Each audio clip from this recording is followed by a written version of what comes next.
Waalaikumsalam warahmatullahi wabarakatuh.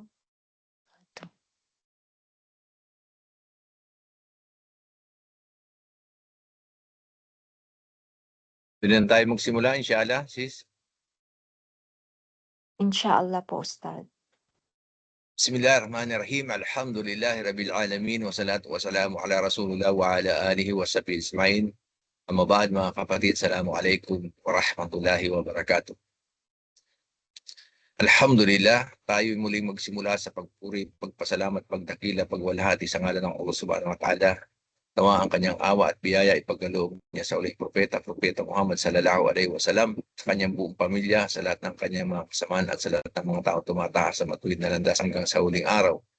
So alhamdulillah mga kapatid, muli ay nandito tayo sa ating maikling oras sa pag-aaral, at muli ay bilang paalala o reminder sa lahat ay ang ating rules muli sa mga baka mayroon pang bago ay lagi lang pong naka-off yung ating mic at saka yung video. At sa tingin ko mayroon naman po nagkukontrol, inshallah. At yung pong mga katanungan ng bawat isa, kung mayroon mga katanungan sa topic natin, ay pakitabi na lang muna, pakilista at i-prepare nyo sa huling oras pagkatapos ng lecture upang walang distraction sa patuloy na pagtuturo ng topic na ating tinatalakay. Para hindi ma-distract mo ang ating muting guro na si Ustad Ismael Ricardo. At yung po mga magsasalam ay kung may nahuli man ay inshallah ay na po natin banggitin dahil makaka-distract po ito. Lalo na kung bubuksan natin yung ating mic. At wala naman pong masyadong reminder, yun lamang. At nasa oras na po tayo para makapagsimula, inshallah. Kung may sasabihin pa si Sister Iman o si Sister Sara, at kung si Ustad Ismael ay nandyan na, ay yun lang po yung part ko, at siya ay magsisimula ng pagtuturo o pagsisimula ng ating topic sa oras na ito, inshallah. Assalamualaikum warahmatullahi wabarakatuh.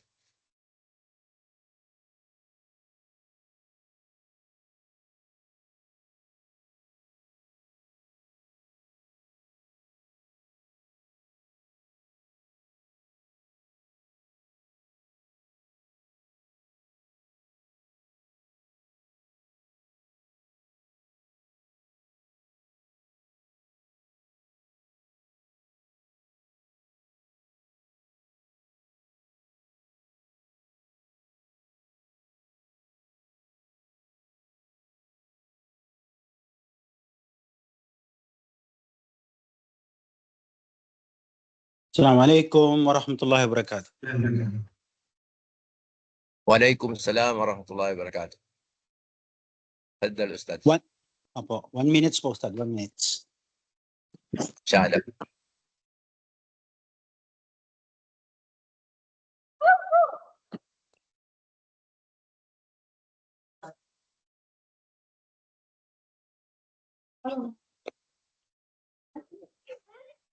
Bakit nag-cut?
Tapos tayo, Ustad?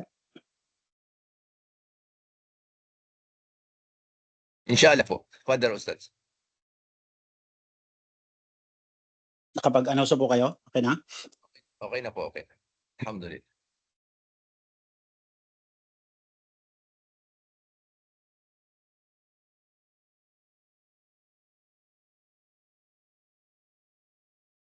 Bismillahirrahmanirrahim. Alhamdulillahi Rabbil Alamin. Wassalatu wassalam wa ashrafil anbiya'i wal mursalin. Sayyidina Muhammad wa ala alihi wa ashabihi wa man tabi'ahum bi ihsan ila yaumiddin. Amma ba'd.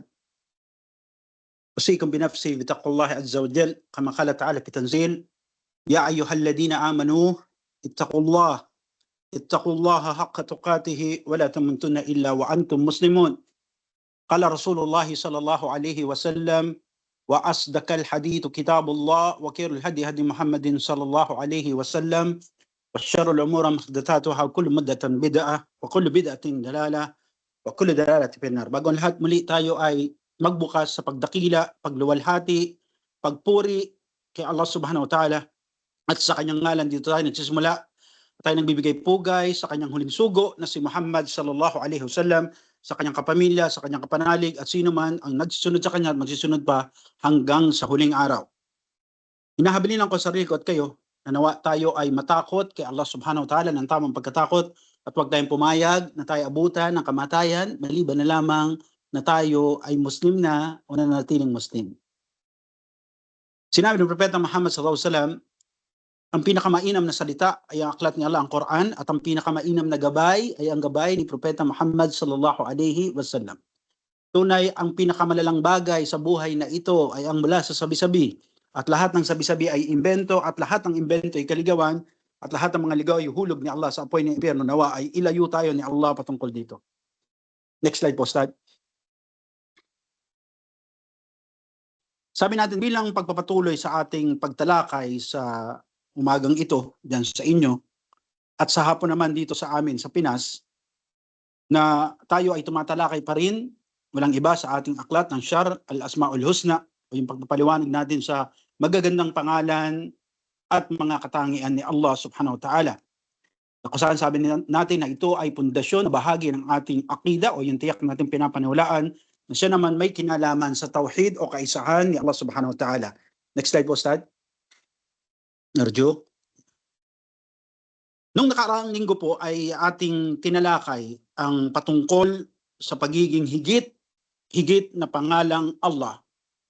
Na dahil nga sabi natin sa kadakilaan ng ngalang ito ay nakakabit ito sa pinakadakilang salita. Walang iba kundi ang La ilaha illa Allah o yung La ilaha illallah. Sabi natin na walang pag-uutos po sa Islam na sabihin ang La ilaha illa Rahman o kaya yung sabihin o pag-uutos sa atin na La ilaha illa Rahim o kaya yung pag-uutos na La ilaha illa Al-Ghafur. Na ayun nga sabi natin sa aklat ng may akda ng aklat si Sheikh Shalih Al-Fawzan, yung La ilaha illallah wa syurutaha, na ayon sa kanya hafidhahullah, na ang kahigitan ng pagsasabi ng La ilaha illallah ay marami, no?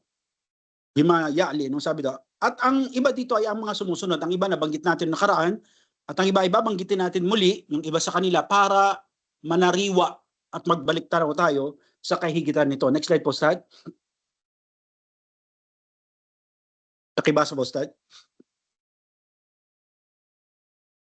أفضل الذكر لا إله إلا الله. عن جابر بن عبد الله قال قال رسول صلى الله عليه وسلم أفضل الذكر لا إله إلا الله. رواه الترمذي.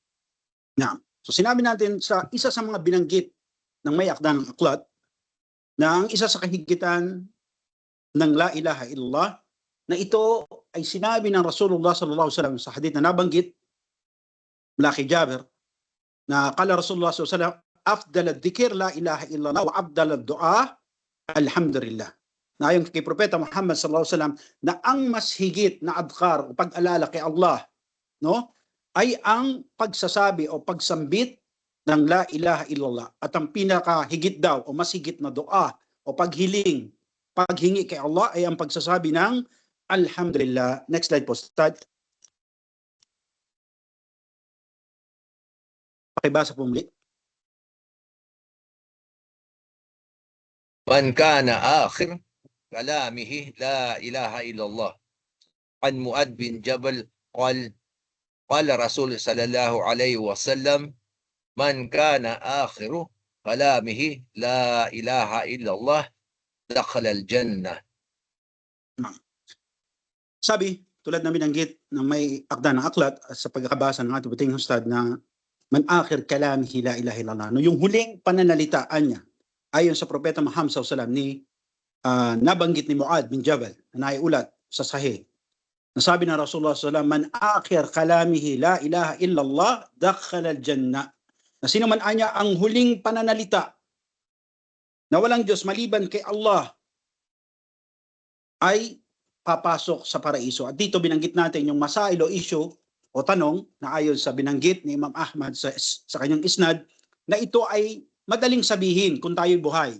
Pero kapag tayo ay nandun na sa bingit ng kamatayan at tinatawag natin na sakratul maut bilhaq, no, yung habdi o kirot o hirap ng paghihingalo, ito ay napakahirap sabihin, no? Dahil ang karamihan sa mga tao ay mas naaalala ang kanilang kayamanan, ang kanilang mga anak o kanilang mga asawa o yung kanilang mga iiwan.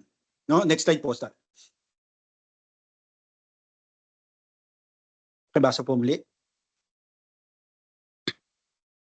Man mata wa huwa yaqul la ilaha illallah dakhala al-abwab al-jannah hatta yusal ila al-arsh. Wa an Abi Hurairah marfu'an ma qala abdin la ilaha illallah mukhlisan faqat ila fatahtu lahu abwabus sama hatta tafdi ila al-arsh ma ajtanib al-kaba'ir.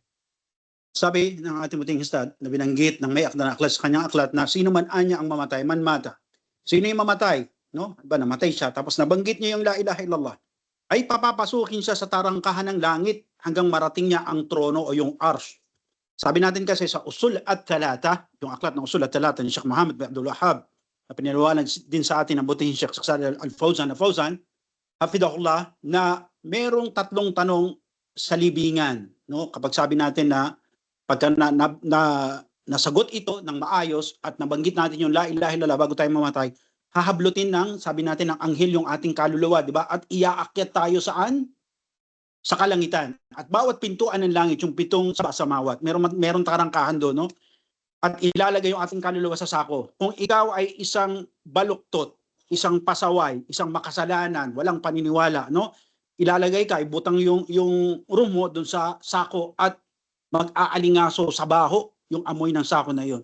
Kapag kumatok yung mga anghel na nagdala sa iyo sa unang kalangitan, tatanungin ng bantay ng tarangkahan, kanino bang mabahong kaluluwa yan? Sabihin na yan ay mula kay Fulan, na anak ni Fulan, no? Subhanallah. Ngunit ko ikaw ay nabanggit mo Allah ilala bago ka malagutan ng hininga, no? At kapag ikaw ay dinala doon, subhanallah, no? Ikaw ay pagbubuksan ng mga pintuan ng tarangkahan ng langit kasi ibabalik yung ating kaluluwa kay Allah, no? Tumma ilehi turjaon, no? At kay Allah tayo ibabalik, parang may reporting na mangyari doon, no? At kung ikaw ay nakabanggit nito, yung pitong mga tarangkahan ng pitong kalangitan ay pagbubuksan ka hanggang tusal ilal arsh, hanggang marating mo yung trono, no? At sasabihin ni Allah subhanahu wa ta'ala bilang pagpapaigli, sasabihin ni Allah subhanahu wa ta'ala na ang aking alipin, kung sino man yung ruh na nasa sako na yon, ay nagsabi nga ng tama o totoo at ibalik siya sa kanyang barzak. At pagbalik nyo doon na kayo tatanungin, no? Sabi natin, ito naman, kung ikaw ay walang pananampalataya, isang baluktot, no? Sabi natin, bulastog, no? Ikaw ay walang paniniwala, no? Sabi doon, hindi ka na ibababa. Ihagis ka na lang sa ere, pabalik doon sa iyong barzak wa iyad billah. Ngunit kung tayo ay nagsambit ng la ilaha illallah, pagbubuksan tayo ng pintuan ng tarangkahan ng langit hanggang marating natin ang trono ni Allah subhanahu wa ta'ala. Naibilang tayo ni Allah subhanahu wa ta'ala sa mga ito. Next slide po, sir.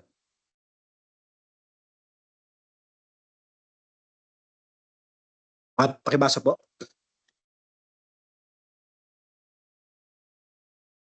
Fa inna Allah haram ala nar. Wali Muslim an Ubadati marfu'an qal ya Rasulullah ala akbaru biha an-nas. Man syahida an la ilaha illallah wa anna Muhammadan abduhu wa rasuluhu harramallahu alaihi an-nar. Now, sabi natin buting sad, kanyang bilanggit, sabi ni Allah subhanahu, fa inna Allah harrama 'alan nar, no? Katunayan na ipinagbawal daw ni Allah sa isang alipin ang apoy. Nabanggit to sa hadith ni Muslim, doon sa marfu'an kay Ubadah bin Samit, na binanggit ng Propeta Muhammad SAW na sino man ang sumaksi, man syahida an la ilaha illallah, na sino man sumaksi na walang Diyos maliban kay Allah at si Muhammad ay alipin at kanyang sugo, ay ipinagbawal ni Allah sa kanya ang apoy ng impyerno, no? Ito sabi natin ang mulahada o ang komento dito ng mga muhaddithun ay sino man nagsabi nito na dalisay sa kanyang puso biwajhillah, na wala siyang ninais kundi ang makita ang mukha ni Allah sa paraiso. Naam. Next slide po, Ustad.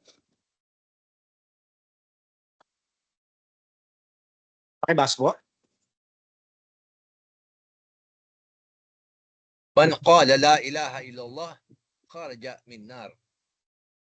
An Anas an-nabiy sallallahu alaihi wasallam qala yakhruju minan nar man qala la ilaha illallah wa fi qalbihi wasnu sha'iratin min khairin wa yakhruju minan nar man qala la ilaha illallah wa fi qalbihi wasnu burratin min khairin wa yakhruju minan nar man qala la ilaha illallah wa fi qalbihi wasnu darratin min khairin.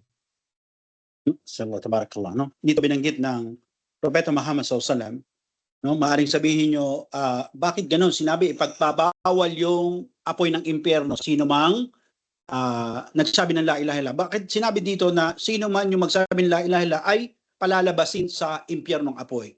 Dito, ang masaylo issue dito na tinalakay sa Kitabut Tauhid, ito yung mga Muslim na makasalanan, ngunit sila ay hindi sumamba sa iba maliban kay Allah.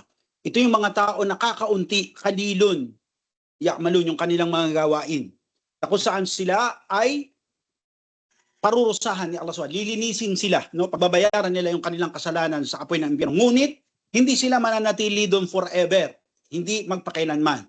Sila ay palalabasin ni Allah subhanahu wa ta'ala sa anong dahilan? Dahil sa la ilaha illallah, no? Subhanallah. Nasabi ng Propeta Muhammad SAW, yakhruju minan nar, no? Palalabasin sila.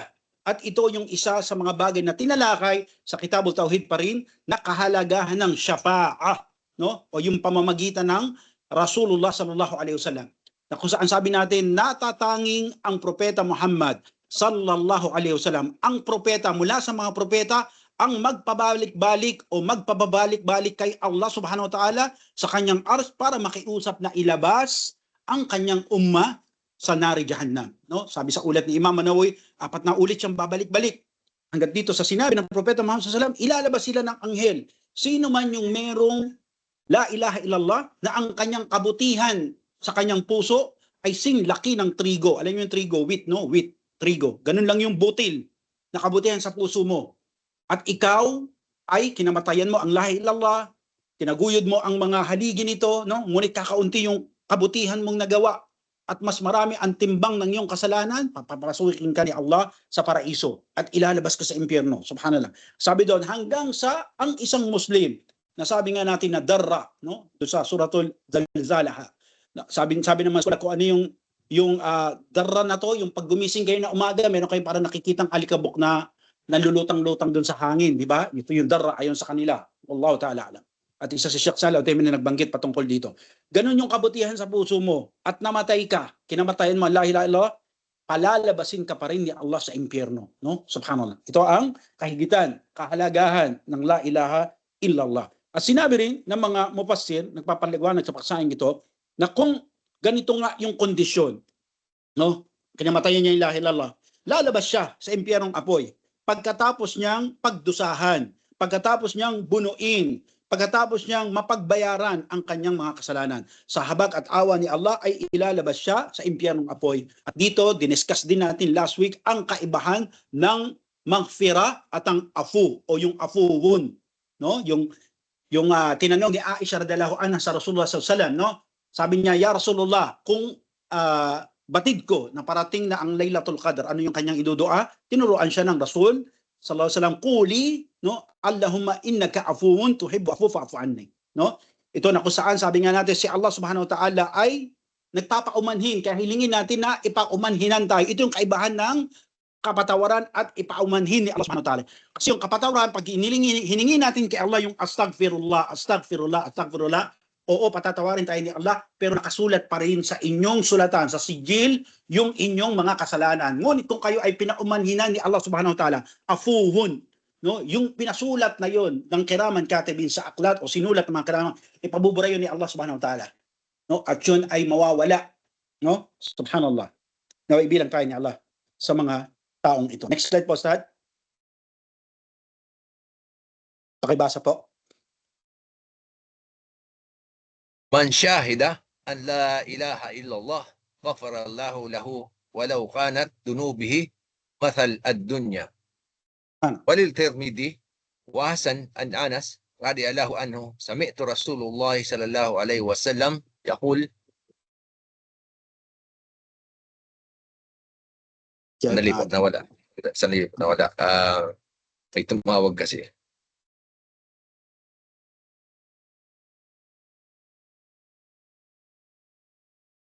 وللترمذي وحسن عن أنس رضي الله عنه سمعت رسول الله صلى الله عليه وسلم يقول قال له تعالى يا ابن آدم لو أتيتني بقراب الأرض خطايا ثم لقيتني لا تشرك بي شيئا أتيتك بقرابها مغفرة.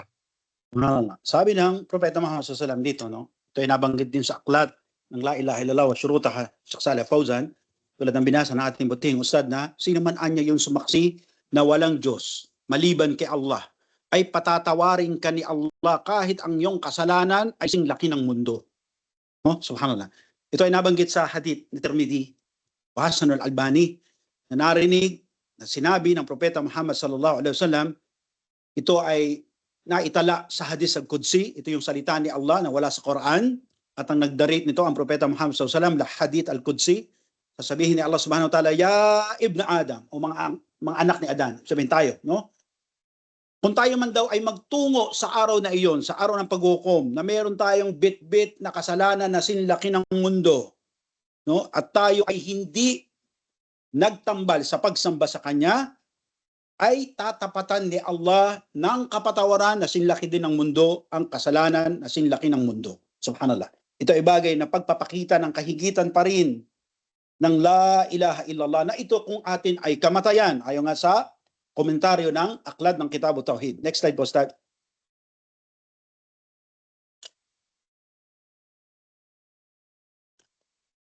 Basa po. أسعد الناس يوم القيامة من قال لا إله إلا الله. قال رسول صلى الله عليه وسلم أسعد الناس بشفاعة يوم القيامة من قال لا إله إلا الله خالصا من قلبه أو نفسه. Sabi natin, no, ay sa binasa natin yung Ustad na pinakamasayang tao. Sabi natin ayon nga sa pag-aaral ng aklat, no, ni Sheikh Omar Al-Asghar patungkol sa mga tanda o alamato saa ng araw ng paghukom, ang lahat ng tao yawm idin, no? Yawm idin. Sa araw na iyon ay malungkot, nakasimangot, no? Sabi natin, mga nanghihilakbot. Ibig sabihin, dying sila sa fear. Bakit? Meron pang binanggit ang Propeta Muhammad, may tao doon na nakatayo sa araw ng paghuhukom, na kinakain niya yung kamay niya, halos maubos na yung kamay niya sa kangangat-ngat niya, no? Halos sa abot na sa siko. Dahil sa takot. At pinalawanan ito ng ating butihin, Sheikh Omar Al-Asghar, rahimahullah, nang dahil sa inalantad na o pinakita na ni Allah ang nari Jahannam sa mga tao. Kaya sobra yung takot nila. Pero dito sa hadith na to, sinabi ng Propeta Muhammad SAW, al-asad an-nas. Ibig sabihin, meron palang masaya sa panahon na yon. Sabi natin, naam.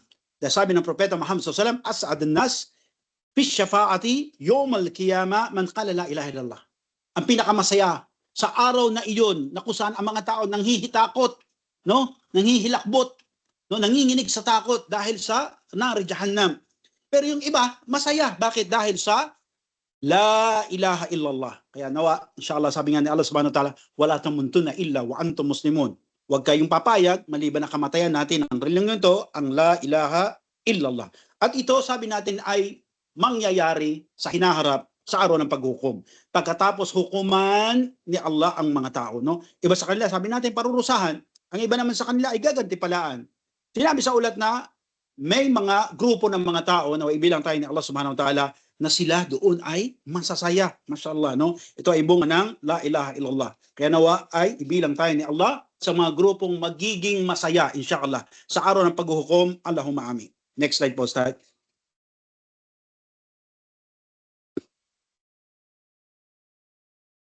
Ibasa po, Ustad. لا إله إلا الله هي الرسالة التي أبلغها الرسول إلى أمامه كما قال تعالى وما أرسلنا من قبلك رسولا إلا نوحي إليه أنه لا إله إلا أنا فاعبدون. Sabi natin, binanggit ng buti yung Ustad na hindi sa aklat, may akda ng aklat na ang la ilaha illallah, ito ang mensaheng ipinahatid ng mga sugo sa kanilang mga nasyon. Kaya sabi natin, ito ang ating sagot sa mga taong nagtatanong sa atin, no? Bakit natin inaangkin na tayo ang tunay na reliyon? Bakit natin inaangkin na nasa atin ang kaligtasan? Bakit? Dahil ito ang reliyon na pinangaral ng mga propeta mula noon hanggang sa huli-huli ang propeta na si Propeta Muhammad sallallahu alaihi wasallam. Wad-dalilu kama qala ta'ala wa ma arsalna min qablik min rasulan illa nuhiya ilay annahu la ilaha illa ana fa'budun. Sabihin niya Allah subhanahu at hindi kami nagpadala mula noon hanggang sa iyo o Muhammad, no? Maliban na ipahayag nila sa kanilang mga tao, sa kanilang nasyon na walang Diyos maliban sa akin o maliban kay Allah at sambahin niyo siya. Subhanallah, no? Kaya ito ang binanggit ni Imam Al-Qurtubi sa atin, no? Nang banggitin ng kataas-taasan ang aya na ito. Sabi niya na kung tayo ay magbabalik tanaw, no, sa kanila, sa mga naunang nasyon, ay dito natin matututunan na ang katibayan patungkol sa issue na nilinaw sa atin ni Allah Subhanahu wa Ta'ala na walang ibang relihiyon maliban sa Islam, na walang ibang mensahe ang la ilaha illallah, na walang ibang sinabi natin na itinuro, iniwan ang mga propeta maliban sa pagsamba sa nag-iisang Diyos. Subhanallah. Next slide po, Ustad.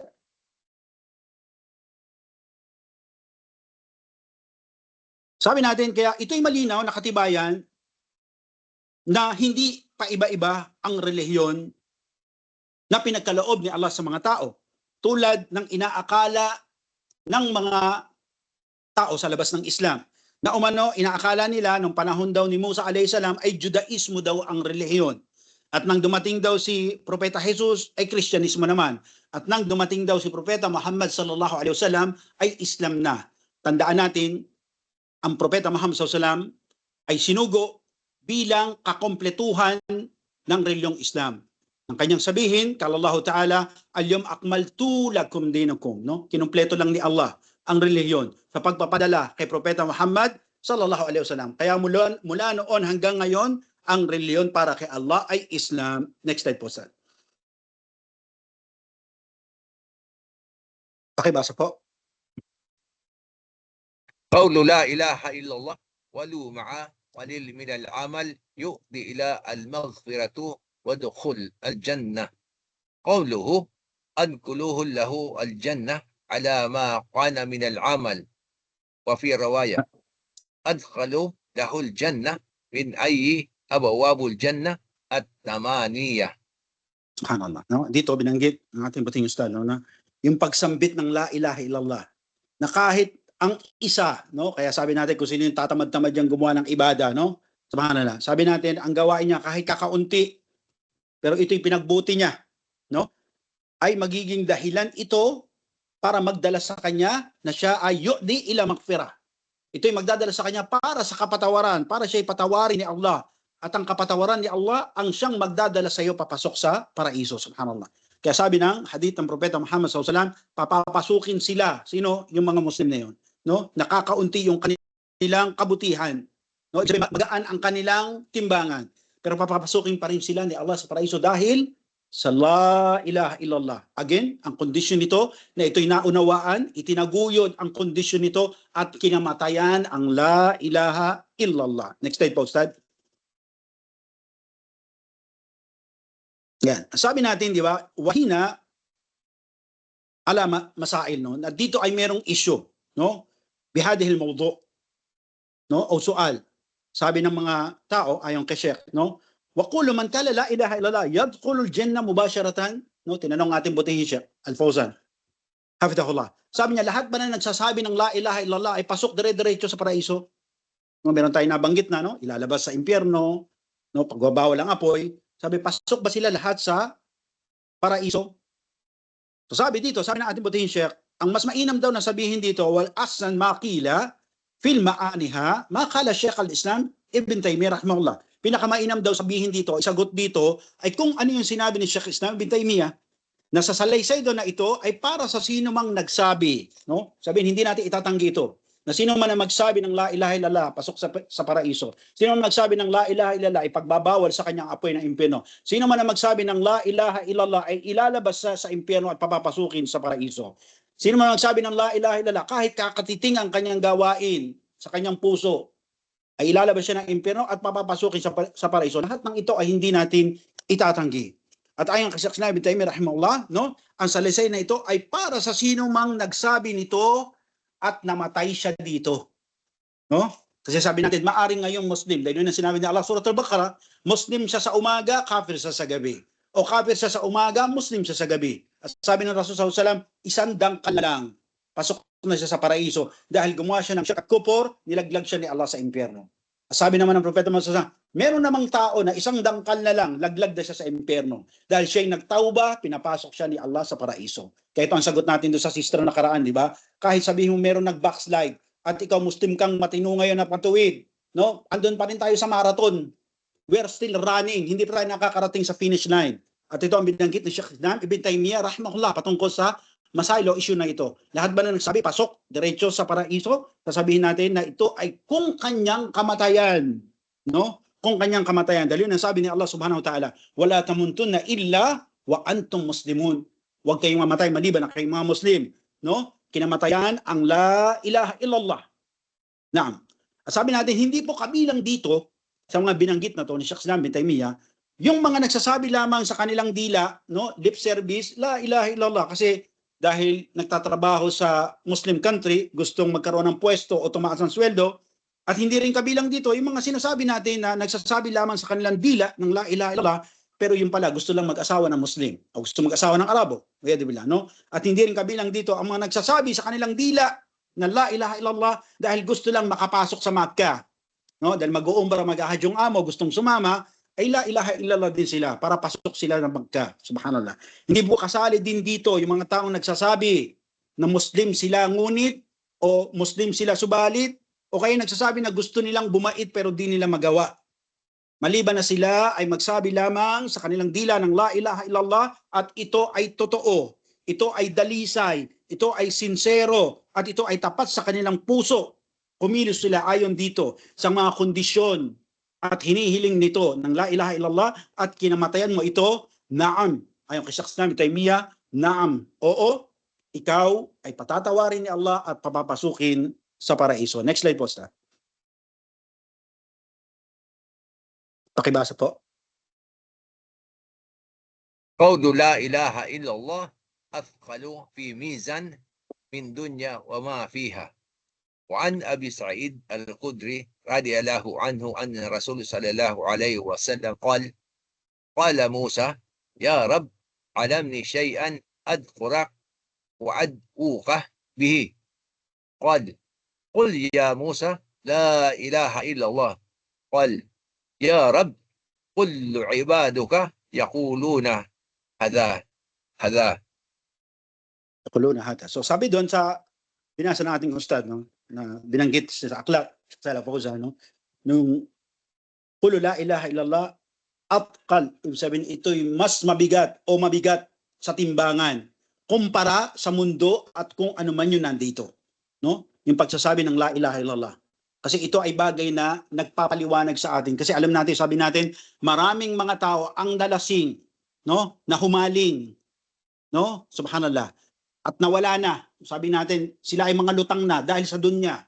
Hindi na maubos yung gusto ko, no? Etong plano ko, etong plano ko, etong plano. Hindi na maubos, no?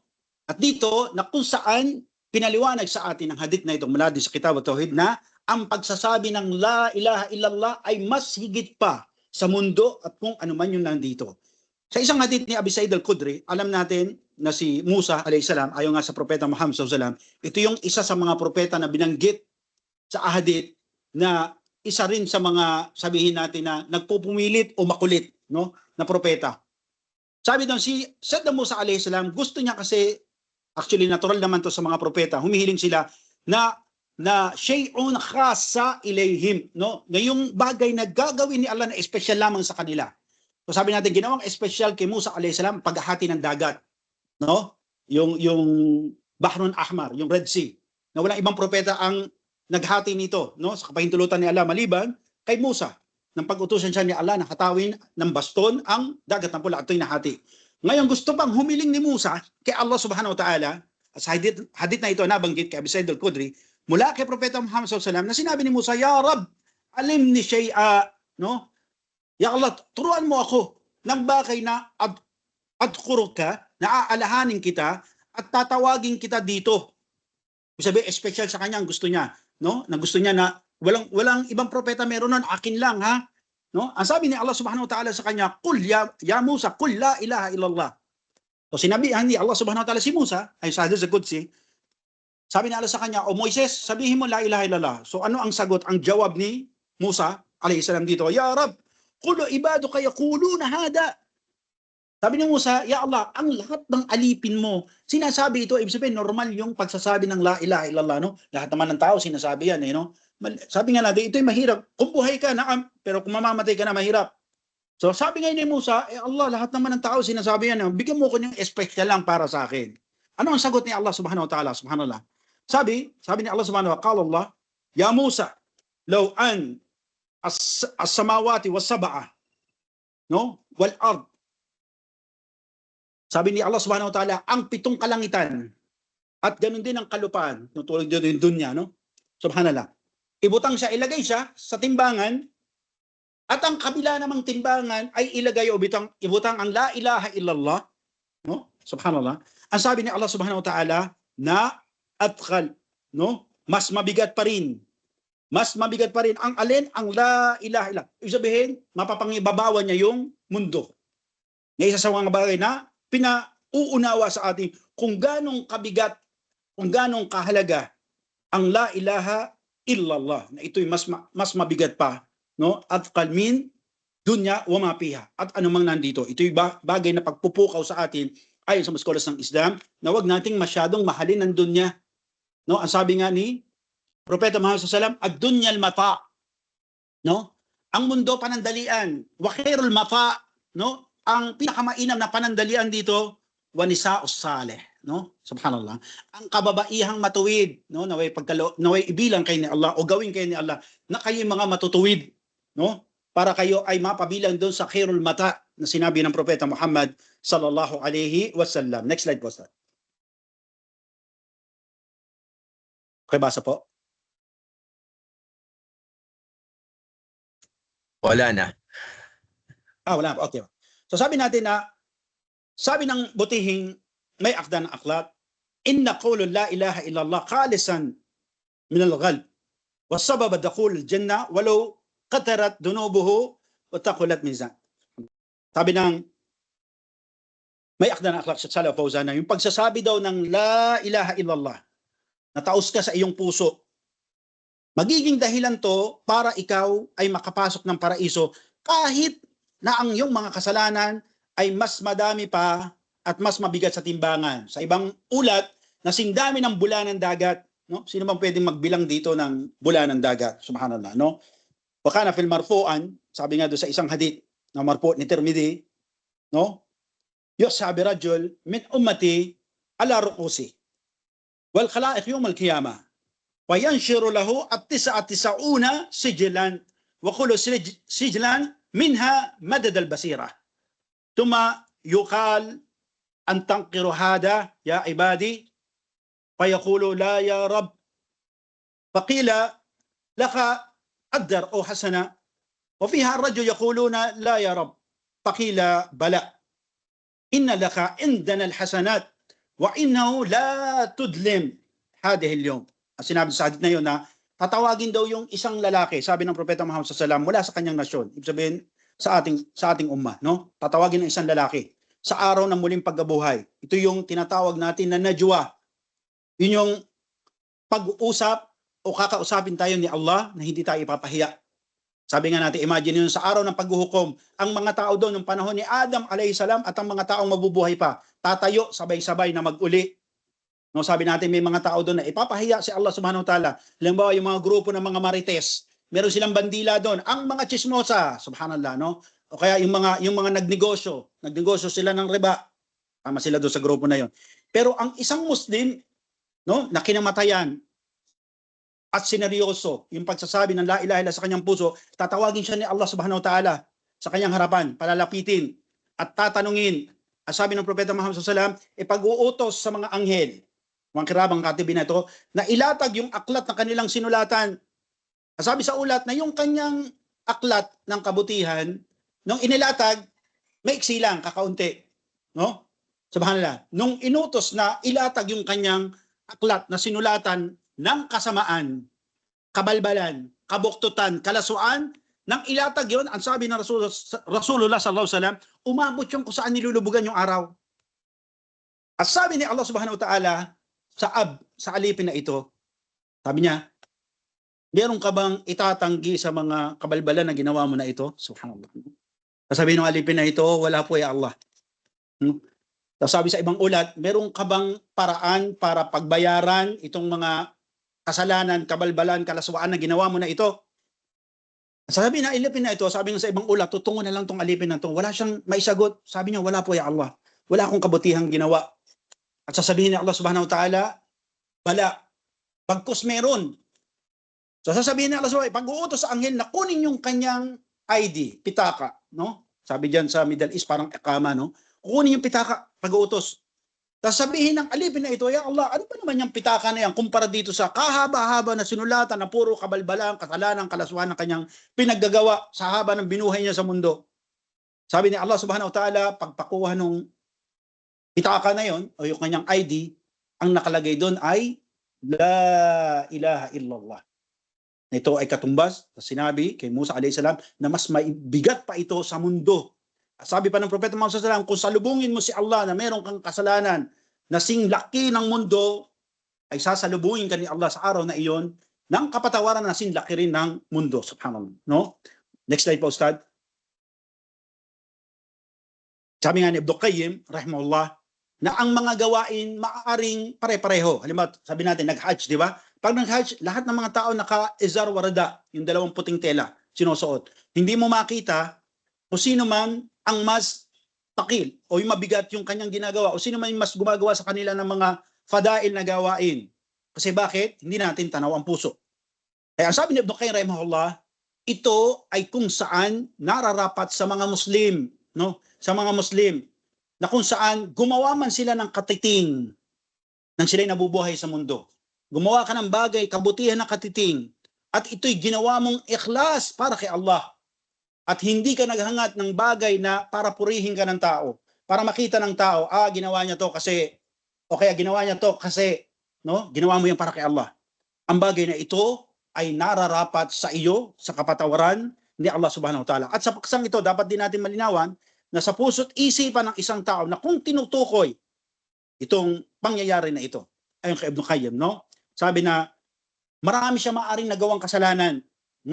O kaya sabihin natin na sangkadamakmak yung kanyang kasalanan, pero hindi ka gumawa ng shirk, wala kang sinamba maliban kay Allah, no?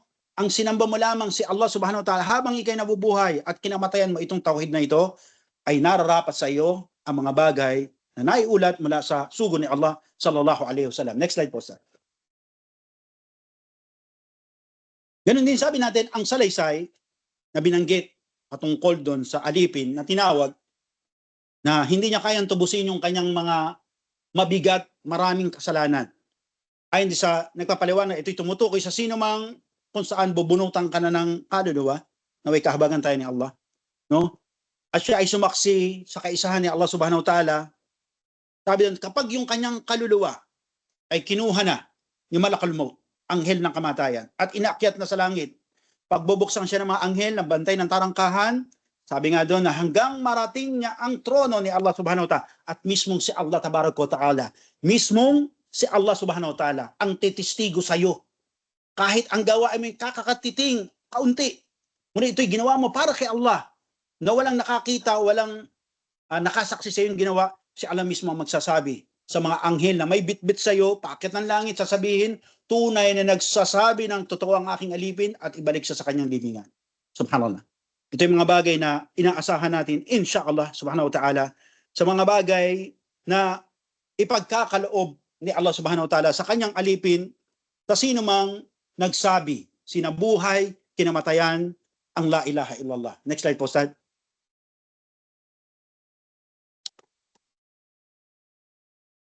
Sa ating kasunod na slides na ito ay papasok tayo sa paksain ng Ar-Rahmanu Rahim. Tayo ay lumabas, nag-exit na tayo sa pangalang Allah na siyang pinakadakila at ang mga bagay na nakadugtong sa kadakilaan ng ngalang Allah. Tayo ngayon ay biid nila ay papasok sa usapin ng patungkol sa isa sa mga pangalang magaganda at katangian ni Allah subhanahu wa ta'ala na tinawag niya sa kanyang sarili bilang Ar-Rahmanur Rahim o Ar-Rahman Ar-Rahim. Wakala, Shaykh Islam Ibn Taymiyyah, Ar-Rahmanur Rahim isman dalan ala innahu ta'ala durrahmahu wasi'. Sabi ni Shaykh Islam Ibn Taymiyyah sa kanyang aklat na Aqidatul Wasitiyah, sinabi na ang Ar-Rahman Ar-Rahim, ito anya ay dalawang pangalan ni Allah subhanahu wa ta'ala na nagpapahiwatig lamang na siya, si Allah ang kataas-taasan, ay malawak, no? O kaya sabihin natin, napakalawak yung kanyang awa at sakop o saklaw ng kanyang awa ang lahat-lahat ng bagay. Kulli shay. No, ang sabi doon, wasaat kulli shay. Lahat inaabot, nasa sakop ng kanyang awa. Wa qawluhu, biqawlin akhir, qala Allah Ta'ala, Ar-Rahmanur Rahim, wasifa nafsihi ta'ala, no? Ma'adal ar-Rabbul Alamin. Sabi pa ni Shaykh Islam Ibn Taymiyyah, na ang Ar-Rahmanur Rahim ay pangalan na itinawag ni Allah sa kanyang sarili, na pinangalan niya ito sa kanyang sarili pagkatapos niyang tawagin ang kanyang sarili bilang Rabbul Alamin. No? Ayan kay Shaykh Islam Taymiyyah, na tinawag ni Allah subhanahu wa ta'ala ang kanyang sarili bilang Ar-Rahmanur Rahim after niyang i-address ang kanyang sarili bilang Rabbul Alamin. Next slide po, Ustad. At sinabi pa, wa idha qala Ar-Rahmanur Rahim kala atna alayhi al-abdi patuman kala hadili wallahu ma baghiya. Sabi pa sa tafsir Ibn Kathir rahimahullah na ang Ar-Rahmanur Rahim, no? O yung pagsasabi ng Ar-Rahmanur Rahim, kapag binanggit daw ng isang alipin, lalo kung tayo nasa sala, no? Ito ay nasa tafsir ng Suratul Fatiha. Kapag sinabi daw ng alipin, pag sinabi ng Muslim, no, Ar-Rahmanur Rahim, nagwiwika daw si Allah subhanahu wa ta'ala, ayon sa tafsir, na tayo'y pinagmamalaki ni Allah subhanahu wa ta'ala sa mala, sa mga anghel na napakadakila, na napakarami ng bilang, at tayo pinagmamalaki ni Allah subhanahu wa ta'ala, at sinasabi na yung aking aliping ito, si Pulan, no? Kaya sabihin natin, ang aking alipin na si Adnan, ay pinuri ako sa pagsasabi ng Ar-Rahmanur Rahim, no?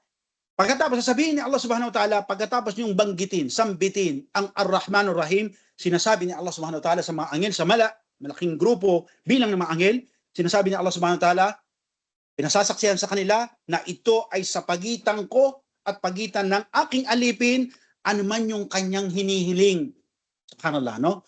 Kaya tingnan yung kahigitan ng Ar-Rahmanur Rahim. Every time, parati ang pag sinasabi niya, Ar-Rahmanur Rahim, si Allah subhanahu wa ta'ala nagyayabang sa kanyang mga anghel. No? Sasabihin niya, ito si Sarah, ito si Iman, o alam ba sabihin, ito si Ilham, no? Pinuri ako. At sinasabi niya sa mga anghel, ito ay bagay na sa pagitan ko at pagitan nila kung ano man yung nais nilang hilingin. Kaya sa bagay na ito, subhanallah, no? Kapag tayo yung nagsasala, nagbabasa tayo ng Surat Al-Fatiha, kung ano man yung ninanais nyo sa inyong puso, yung iniibig ng inyong puso ay hilingin nyo na kay Allah subhanahu wa ta'ala. Ito ay bagay na pagmamalaki ni Allah subhanahu wa ta'ala sa kanyang anghel, sa malaking bilang ng mga anghel sa kalangitan, na anya pinupuri natin siya, at ito ay sa pagitan niya at pagitan natin ng ating mga hiling. No? Subhanallah. Now, next slide po, Ustad.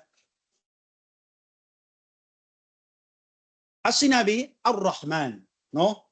Bahwa ذل الرحمة واسعة لأن فعلا في اللغة العربية تعدل أو تدل على سعة وأمثالة. Kumakal. No, sabi doon na ang word na daw o salitang Ar-Rahman, no, o kaya yung Rahman, no, Ar-Rahman, kasi ang katangian ng Ar-Rahman ay Rahman.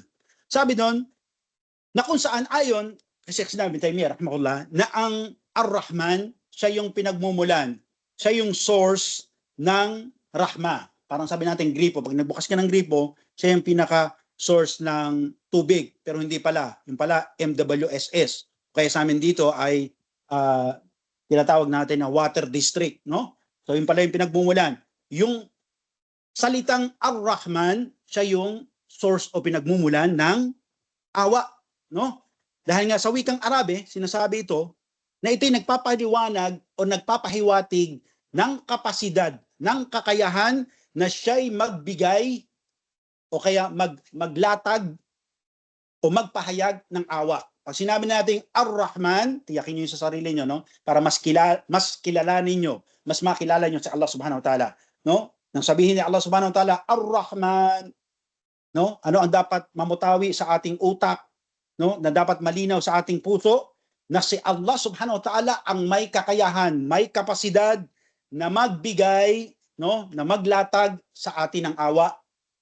No? Kaya unawain niyo 'to para mas kilala niyo o mas makilala niyo ang inyong Panginoon. Ayon sa Sheikh Islam bin Taymiyyah, ang Ar-Rahman ay punong-puno ng awa.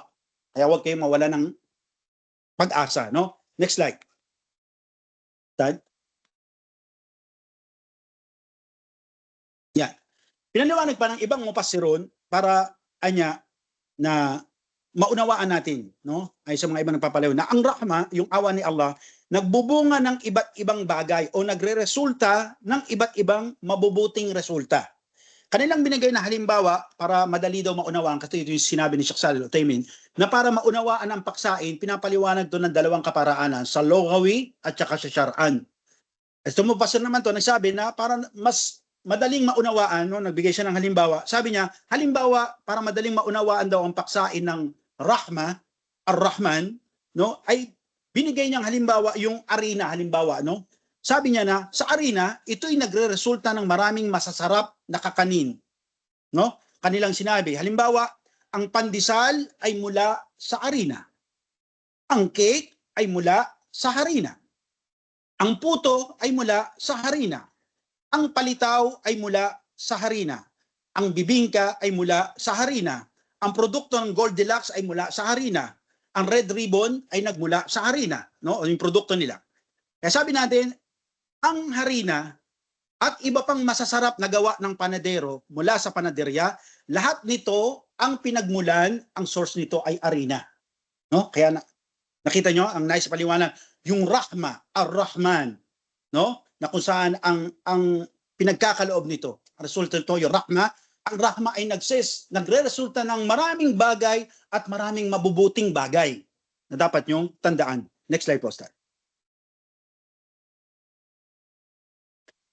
At ganoon din, umano ayon sa mga mufassirun na ang Rahma, no? O yung Ar-Rahman.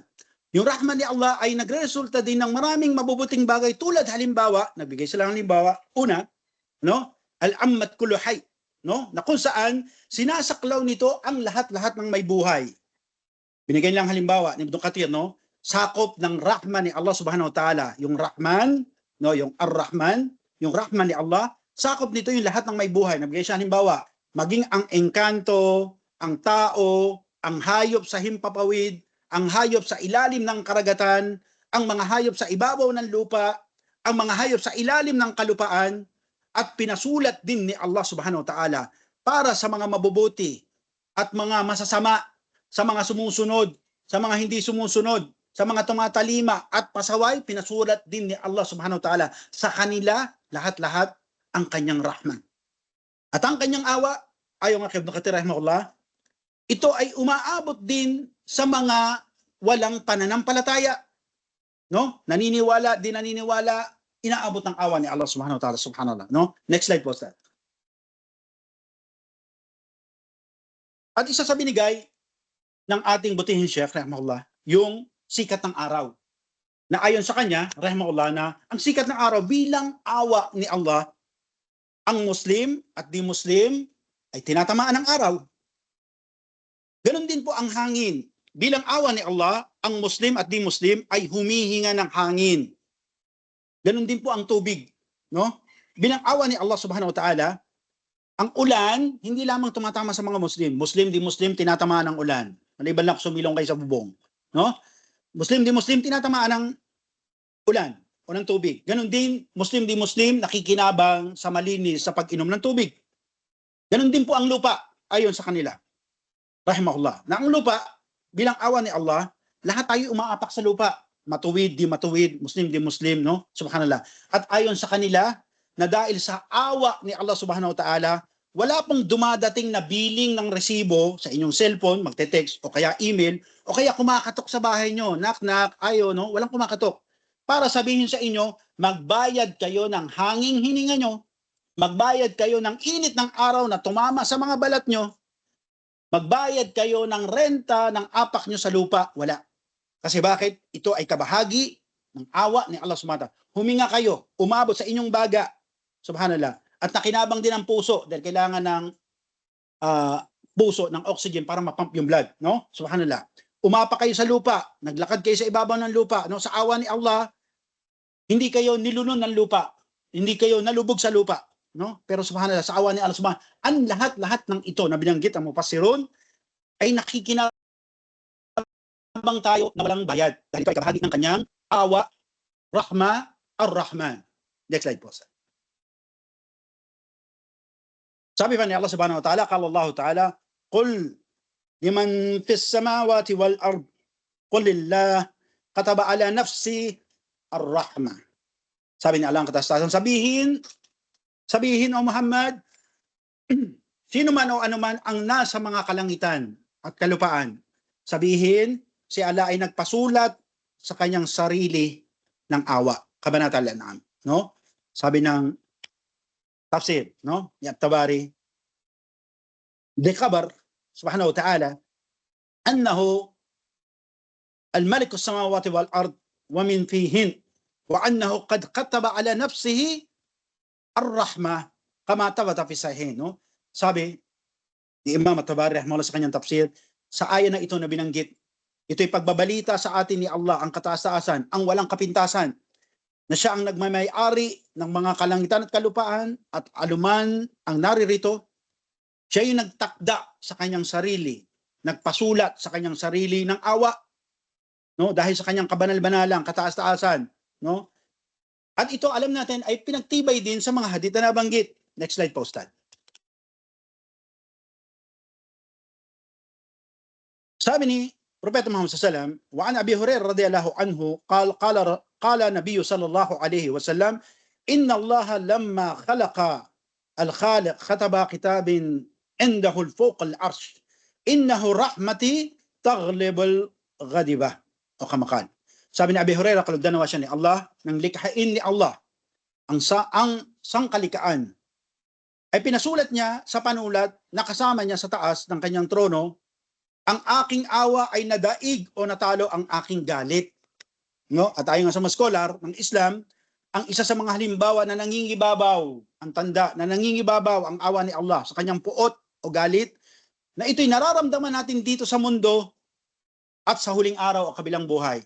Sino ba sa inyo na nag-isip ng masama o gumawa ng masama, na nag-isip pa lang kayo o gumawa kayo ng masama, ay nalaglagang kayo ng asteroid galing ng langit? Wala, di ba?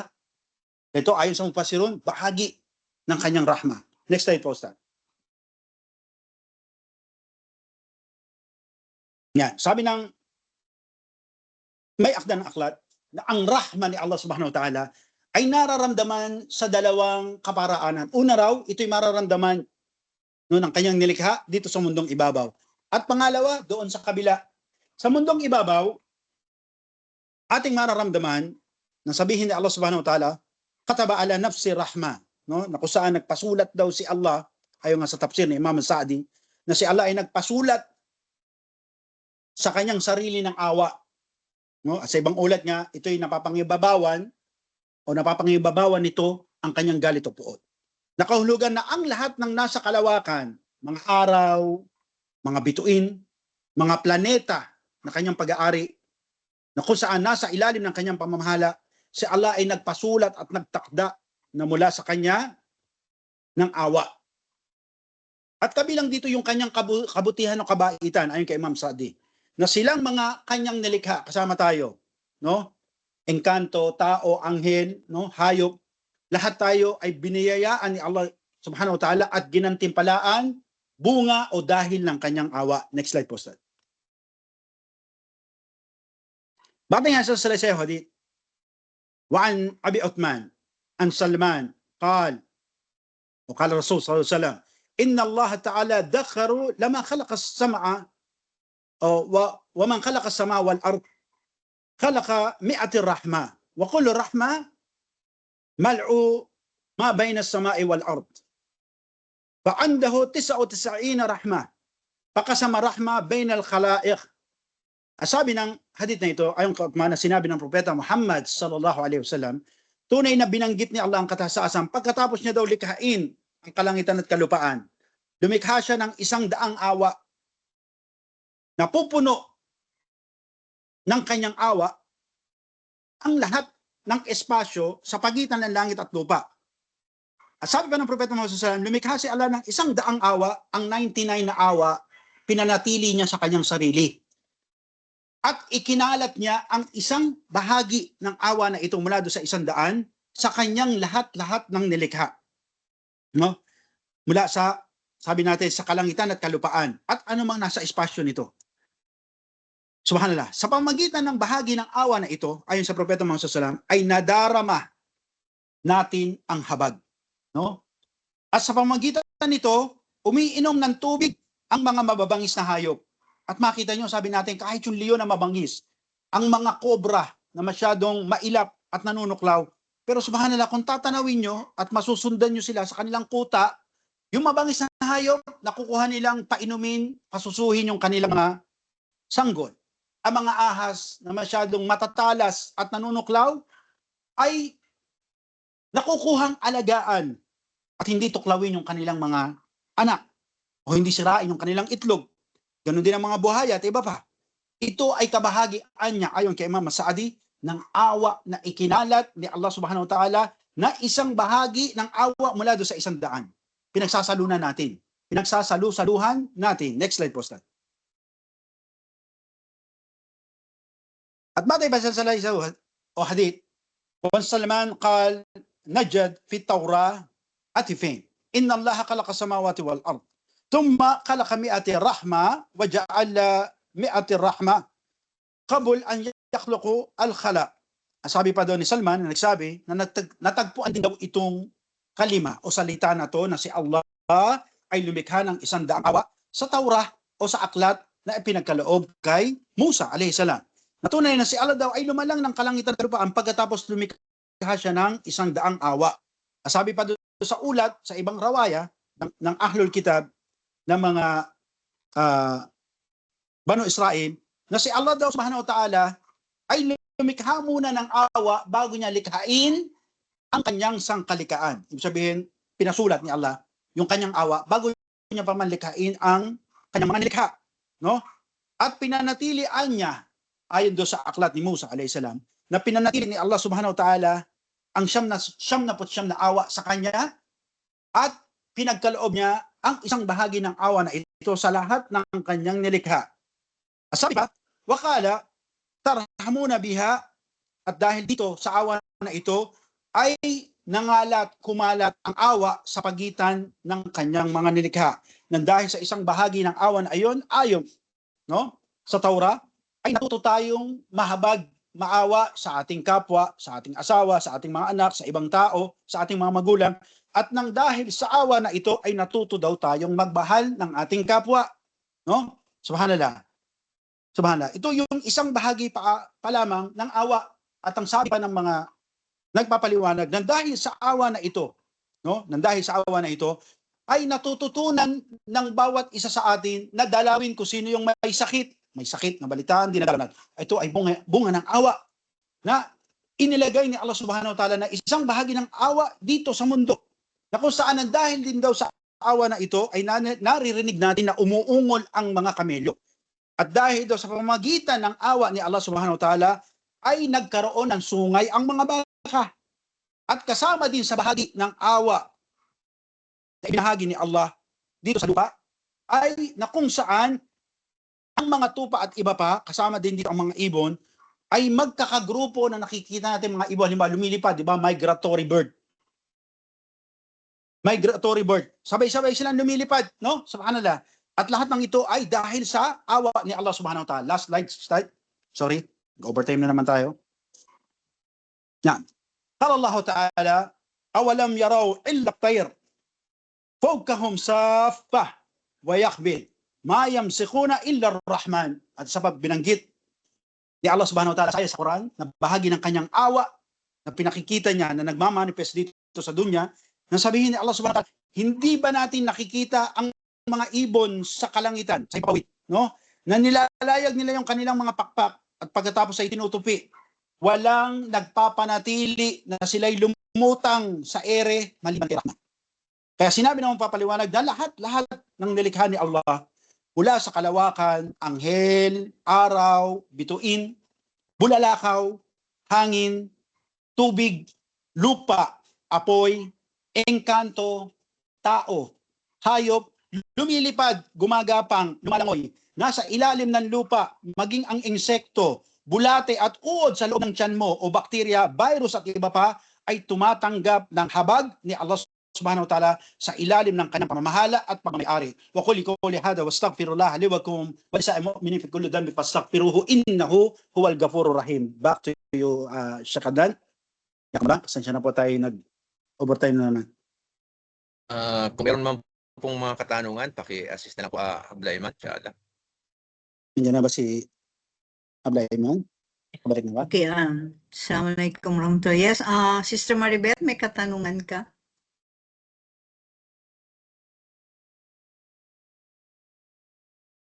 Maribeth? Yes po. Yes po. Assalamualaikum warahmatullahi wabarakatuh, Ustad. Waalaikumsalam warahmatullahi wabarakatuh. Yes, Ustad. Tanong ko lang po, Ustad. Bakit nga ba ang noon, kapanahon na noon ay may iba't ibang reliyon na katunayan naman pala ay si Allah Subhanahu wa Ta'ala ay every pamayanan or ipagpalagay na lang natin na every tribes ay mayroong mga propeta na isinugo na wala kayong ibang sasambahin kundi si Allah lamang. Diretsuhin na lang po natin na every tribes o every pamayanan ay mayroong propeta, di ba po? Bakit may iba't ibang reliyon po, Ustad? Okay. Salamat po. Una, mayroong binanggit ang Bismillah, alhamdulillah, wassalatu wassalamu ala rasulillah. Una, mayroong binanggit mula sa hadith ng Propeta Muhammad sallallahu alaihi wasallam na kullu mawlidin bil fitra, no? Lahat ng pinanganak ay nasa natural na pagkakalikhahan ito. No, ang sabi nga ng Propeta Muhammad, kung yung tao, no, kasi parang malatarsan to no.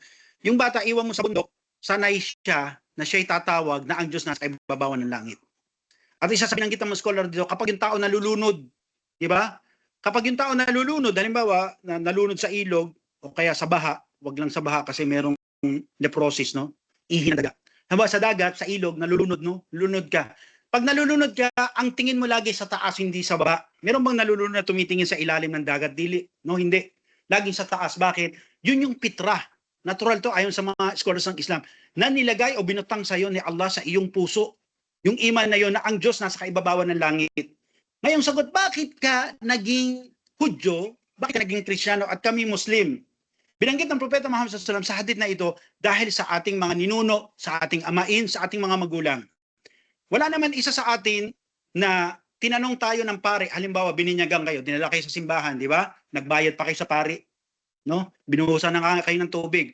Sabi doon, pinindot yung ilong nyo, binuhusan ka ng tubig sa ulo, at sabi, I Christianize you. Pero hindi ka naman tinanong. No? Ano ba sasabihin, o Maylin, gusto mo maging Romano ka to? Hindi ka naman tinanong eh. It's not your choice, no? It's their choice. So ngayon, natagpuan mo ang gabay, nag-Muslim ka, Asyhadu an la ilaha illallah. Now, it's my choice. Kaya bakit tayo naging iba ang relihiyon dahil sa ating mga ninuno at magulang? At ito ay nag-umpisa, kung pag-aaralan nyo, alam ko nag-aaral kayo ng sira ng mga propeta, no? Kung pag-aaralan nyo, magbabalik talo kayo, hindi ko alam kung naituro na sa inyo nito ng mga kabla nyo, no? Sa panahon ni Sayyidina Nuh alayhi salam. Dito nagsimula ng shirk. Sinong may pakana? Si Iblis. Kaya nang tanungin si Umar ibn Khattab radhiyallahu anhu, ma huwa taghut? At taghut at syaitan. Ano daw yung huwad na pagsamba? Syaitan. Tinagot ng diretso ni Umar ibn Khattab. Yung nagtanong sa kanya, bakit? Kasi siya may pakana nito eh. No? Subhanallah, ayaw niya at yung kanyang karinuho at ang kanyang mga kampo, yung tropa niya, no?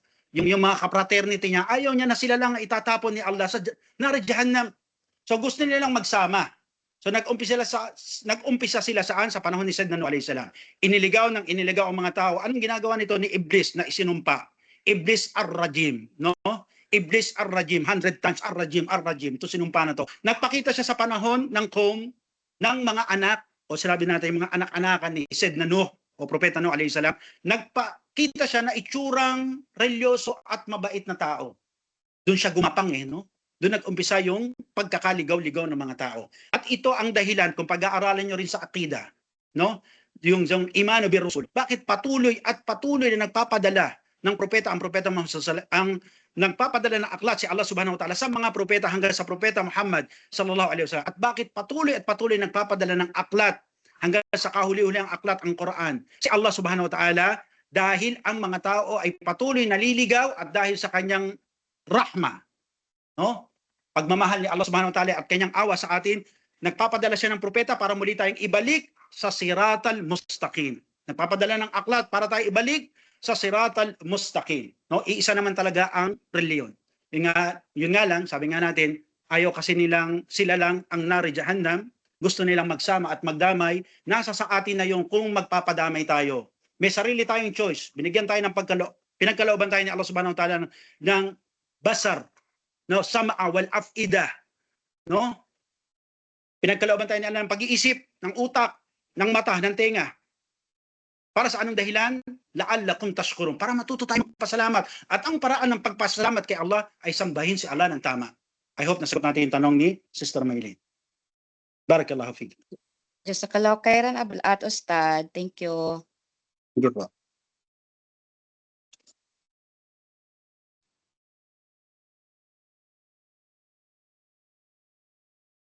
Wala na po?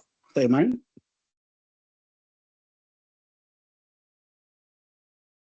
Sister Maylin, I think the question.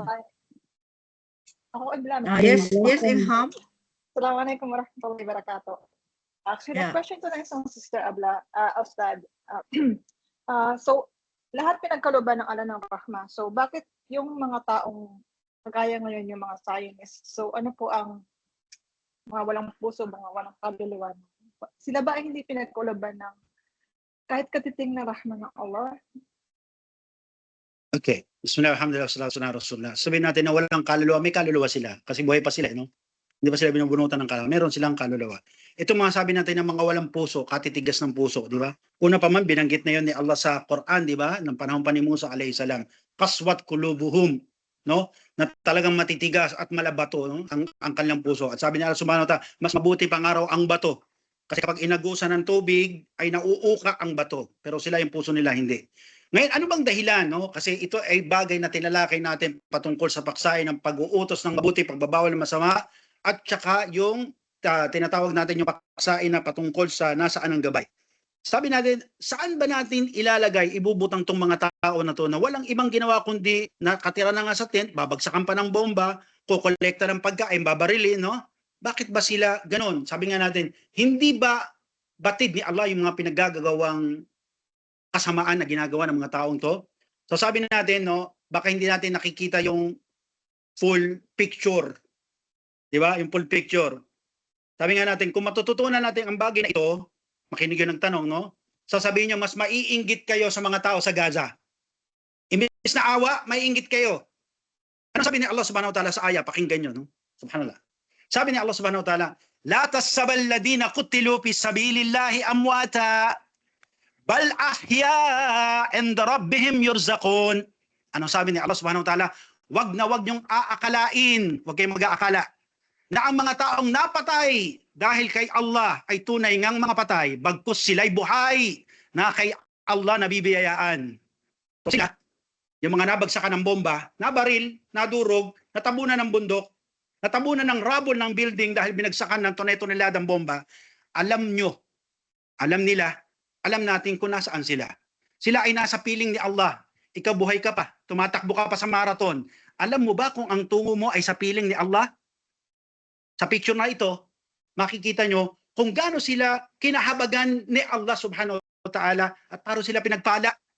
Ipinagkaloob sa kanila ni Allah subhanahu wa ta'ala kung alam niyo yung larong Mario, no, yung inaapakan yung mushroom, no, pinagkalooban sila ni Allah subhanahu wa ta'ala ng automated siya, parang sinasabi ng mga Arabo yung teknolohiya, no, automatic. Kasi bakit?